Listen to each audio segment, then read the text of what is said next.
दोस्तों नमस्कार, जय हिंद, वंदे मातरम। कक्षा 10वीं वाले स्टूडेंट्स के लिए त्रैमासिक परीक्षा का हिंदी विषय का जो इम्पोर्टेंट पेपर है ये हम लेकर आ चुके हैं आप लोगों के लिए। आपका पूरा 75 मार्क्स का जो पेपर है वो आज हम डिस्कस करेंगे। इससे पहले आपको एक बात मैं बता देता हूँ, सभी स्टूडेंट याद रखेंगे, मेंस एजुकेशन एप्लीकेशन को ज़रूर आप इंस्टॉल करें। ये आप लोगों को गूगल प्ले स्टोर पर मिल जाएगी।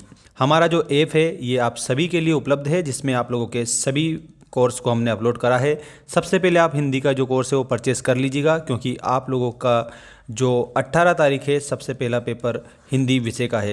हिंदी विषय के हमने उस पर बहुत ही ज़्यादा इंपॉर्टेंट क्वेश्चन अपलोड कर रखे हैं, तो जाकर आप एक बार ज़रूर देखिएगा। मेंस एजुकेशन एप्लीकेशन की जो लिंक है हमने चैनल के अबाउट सेक्शन में भी दे रखी है, और आप गूगल प्ले स्टोर पर जाकर भी डाउनलोड कर सकते हैं। आइए स्टार्ट करते हैं आज के हमारे पहले क्वेश्चन से। पहला प्रश्न है आपका, सही विकल्पों का चयन कर लिखिए। शिव धनुष टूटने पर कौन क्रोधित हो गए थे? तो दोस्तों, शिव जी का जो धनुष है वो तोड़ने वाले थे भगवान राम। राम ने तोड़ा था शिव जी का धनुष, और गुस्सा किसको आया था? परशुराम जी को गुस्सा आया था। गुस्से का कारण ये था कि परशुराम जी जो है भगवान शिव को अपना गुरु मानते थे। इसका मतलब कि भगवान शिव परशुराम जी के गुरु थे, तो उनका धनुष भगवान राम ने जैसे ही तोड़ा तो परशुराम जी क्रोधित हो गए थे।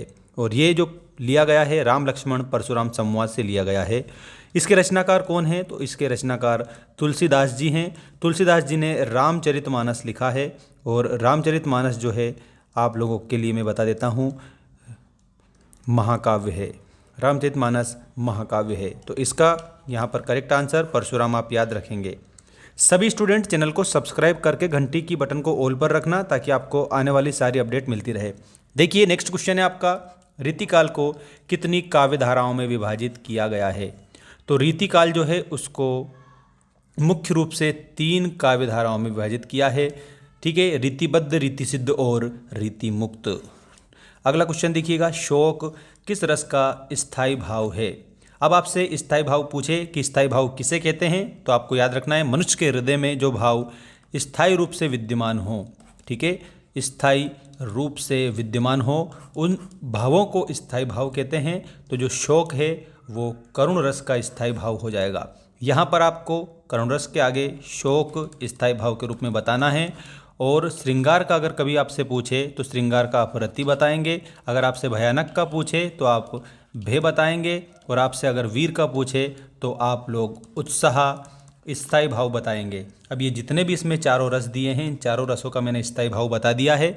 आप 10 ही रस का स्थायी भाव याद कर लेंगे, वो भी हमने वीडियो अपलोड कर रखा है, रस एवं उसके स्थायी भाव ऐसे करके। ठीक है, तो करुण रस का शोक स्थायी भाव हो जाएगा इस प्रश्न का उत्तर। इसके बाद देखिएगा नेक्स्ट क्वेश्चन है आपका, भोलानाथ अपने पिता के साथ कौन सा खेल खेलते थे? तो इसमें आप लोगों को कुश्ती बताना रहेगा। कुश्ती वो अपने पिताजी के साथ करते थे। अर्थ के आधार पर वाक्य के कितने भेद हैं? तो अर्थ के आधार पर वाक्य के 8 भेद होते हैं, रचना के आधार पर वाक्य के 3 भेद होते हैं, और वाच्य के आधार पर भी वाक्य के 3 भेद होते हैं। तो यहाँ पर ये रचना के आधार पर है, ये जो दिया है ये वाच्य के आधार पर है, और ये जो दिया है ये अर्थ के आधार पर है।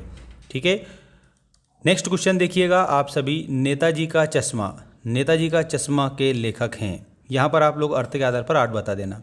नेताजी के चश्मा का जो लेखक है दोस्तों वो है हमारे प्यारे स्वयं प्रकाश जी। इन्होंने देशभक्ति की भावना से ओत प्रोत पाठ लिखा है, नेताजी का चश्मा। और नेताजी कौन थे? तो नेताजी सुभाष चंद्र बोस। ठीक है, जिन्होंने आज़ाद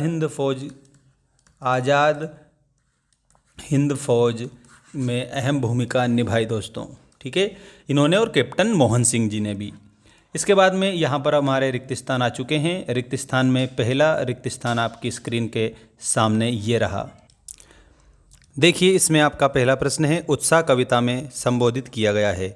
तो प्यारे साथियों, उत्साह कविता जो है इसमें बादल को संबोधित किया गया है। अगला प्रश्न है, चौपाई मात्रिक छंद है। तो दोस्तों चौपाई सम मात्रिक छंद आपका हो जाएगा। मन्नू भंडारी का जन्म मध्य प्रदेश के कौन से गांव में हुआ था? तो दोस्तों आप लोगों को इसमें भानपुरा बताना रहेगा। जिसके समान दूसरा ना हो उसे कहते हैं, तो उसको अद्वितीय कहते हैं। ठीक है, अद्वितीय।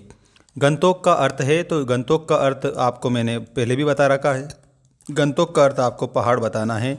वाच्य के भेद होते हैं, तो वाच्य के 3 भेद होते हैं। 3 भेद कौन से हैं? पहला भेद आप लोगों को कर्तृवाच्य बताना है। दूसरा भेद आपको कर्मवाच्य बताना है। कर्मवाच्य के बाद में आप लोगों को तीसरा भेद जो है वो भाववाच्य बताना रहेगा। तो कर्तृवाच्य, कर्मवाच्य और भाववाच्य, ये वाच्य के 3 भेद होते हैं। इसके बाद में ये जो सही विकल्प हैं, इसके अलावा आपको मैं नेक्स्ट क्वेश्चन बता रहा हूँ। देखिए, सही जोड़ी बनाइए वाला क्वेश्चन आपकी स्क्रीन के सामने आ चुका है। तुम्हारी दंतुरित मुस्कान, ठीक है, यहाँ पर आप लोगों को क्या बताना है? नागार्जुन बता देना है। काव्य की शोभा बढ़ाने वाले धर्म अलंकार कहलाते हैं। रामचरितमानस, तो दोस्तों रामचरितमानस जो है ये महाकाव्य है। किसके द्वारा रचा गया है? तो ये तुलसीदास जी के द्वारा रचा गया महाकाव्य है। नाच ना जाने आंगन टेढ़ा, ये दोस्तों लोकोक्ति है। लोकोक्ति 2 शब्दों से मिलकर बना है, वो शब्द में लिख देता हूँ, लोक प्लस उक्ति। अर्थात लोक मतलब होता है समाज, समाज में कही गई जो कहावत होती है उसको लोकोक्ति कहा जाता है। तो नाच ना जाने आंगन टेढ़ा ये लोकोक्ति है। लखनवी अंदाज, तो लखनवी अंदाज जो है नवाब साहब, ठीक, फेरी भेटूला, और फेरी भेटूला का अर्थ होता है फिर मिलेंगे, ठीक है। इस तरीके से आप ये सही जोड़ी मिलाएंगे दोस्तों। और चैनल को सब्सक्राइब करके रखना, क्योंकि हम जो कंटेंट उपलब्ध कराते हैं आप लोगों को, बिल्कुल 100% क्वालिटी कंटेंट हम उपलब्ध कराते हैं आपको, और यही आपके लिए बेस्ट रहता है, ठीक है। आपको अधिक से अधिक अंक बिल्कुल मिलेंगे। आप चैनल को सब्सक्राइब करके वीडियो को डेली देखते रहना। बैक टू बैक वीडियो आप लोगों के लिए आएंगे, ठीक है, एनुअल एग्ज़ाम तक। और ऐप को ज़रूर इंस्टॉल कर लेना। अगर आप ऐप पर कोर्स खरीदते हो अभी, तो उसमें हमने गणेश चतुर्थी का जो ऑफ़र है वो लगा रखा है, जिसमें 95% ऑफ मिल रहा है। किसी पर आपको 65% ऑफ मिल रहा है, किसी पर आपको 50% ऑफ मिल रहा है, तो किसी कोर्स पर आपको 85% ऑफ मिल रहा है। तो जो भी आप लोगों का सब्जेक्ट से रिलेटेड आप कोर्स खरीदना चाहें, उन सभी पर अभी बहुत बढ़िया ऑफर चल रहा है।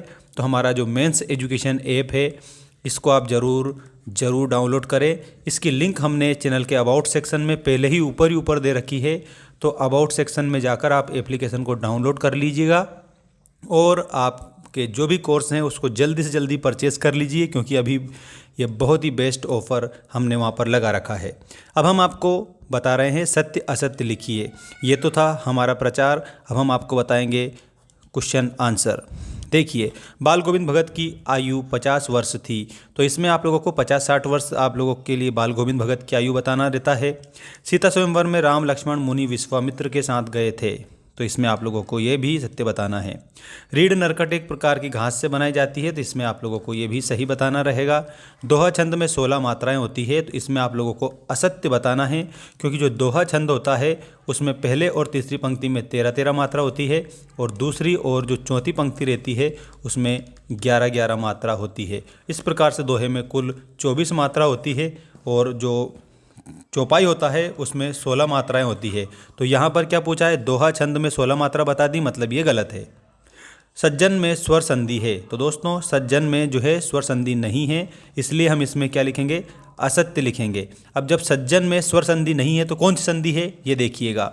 जब हम इसका संधि विच्छेद करते हैं तो सत प्लस जन बनता है। अब इस ता में हलंत लगाए, इसका मतलब ये व्यंजन है, ठीक है। व्यंजन का स्वर से विकार उत्पन्न हुआ तो व्यंजन संधि हुई। सत प्लस जन, तो मतलब कि इस ता को और इस जा को, इस दोनों को जब हमने मिलाया तो ये वाला जा बना है हमारा, और ये जो है ये व्यंजन है, ये ता भी हमारा व्यंजन है, क्योंकि हलंत लगा हुआ है, इसमें से स्वर निकल गया है। तो यहाँ पर जो संधि बनती है वो व्यंजन संधि होगी। और ये जो सज्जन है इसकी संधि विच्छेद करिए, अगर आपसे ऐसा पूछते हैं तो आपको बताना है सत प्लस जन, और संस्कृत में सत प्लस जनहा बराबर सज्जनहा, व्यंजन संधि। तो यहाँ पर आपका ये क्या हो जाएगा? असत्य होगा, क्योंकि इसमें स्वर का कहा गया है, बल्कि हमें यहाँ पर व्यंजन का उदाहरण दिया है।